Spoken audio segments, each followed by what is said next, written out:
All right, guys, we got one more for you. You know how much I love Jen Psaki, who is the White House Press Secretary. She doesn't like Fox News very much, and she's watching them all the time to make sure they're not doing bad stuff, because that's what the press secretary should be doing or something like that. Here's some video. If you look at Fox on a daily basis, I mean, do you remember the 4 boxes that we had on all the TVs, right? Which is on my TV right now.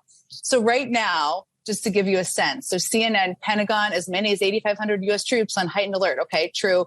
Same on MSNBC. CNBC is doing their own thing about the market. And then on Fox is Jeanine Pirro talking about soft on crime consequences. I mean, what does that even mean, right?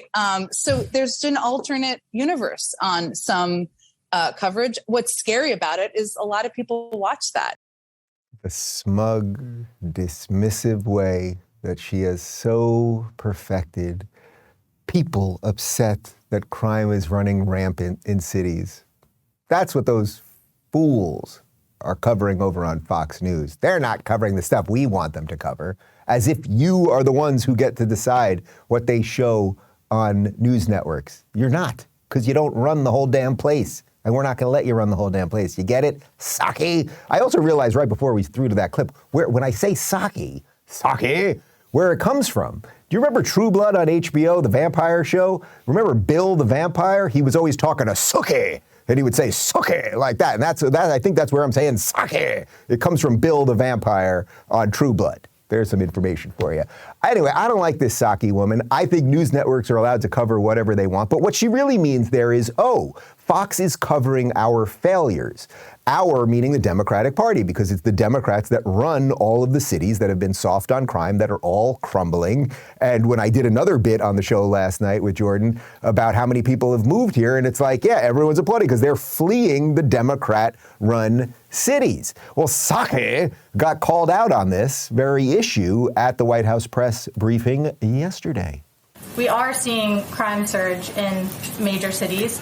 And the president's poll numbers on the topic, he had an approval rating on crime was at 36% in one December poll.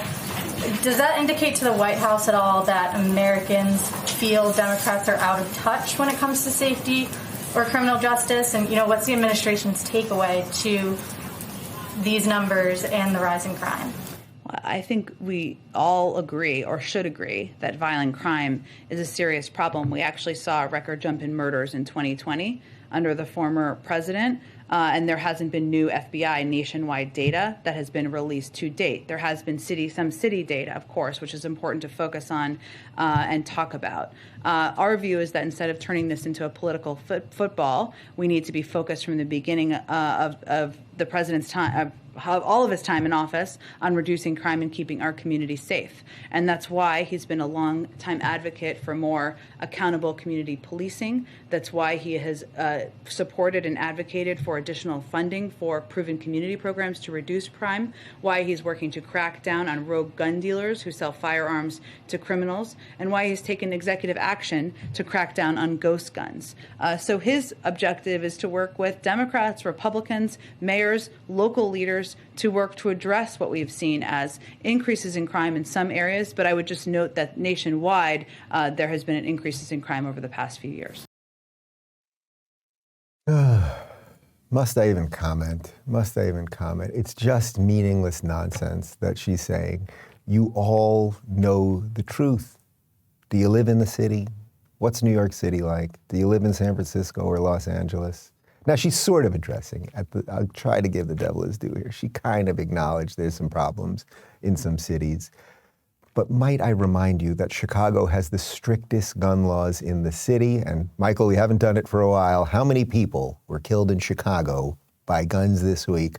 Connor, do we have the gun music? We have to get that. We don't have it today. We're going to get that old-fashioned Chicago gun music when we put the numbers up for you.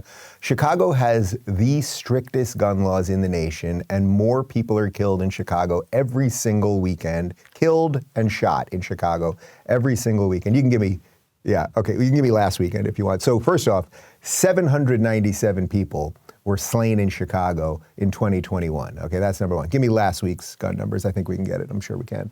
Now, the reason that the media doesn't cover it, because they don't like who's doing the shooting. And in this case, it's usually black men shooting other black men. That doesn't fit the grand narrative, so they can't show you that. But the bigger point here is that everything that Psaki believes is based around that the government is supposed to do something about all of this, and that if the government only had more power, if we had more laws, if they had more money, if they could take more of your guns, that things would be better.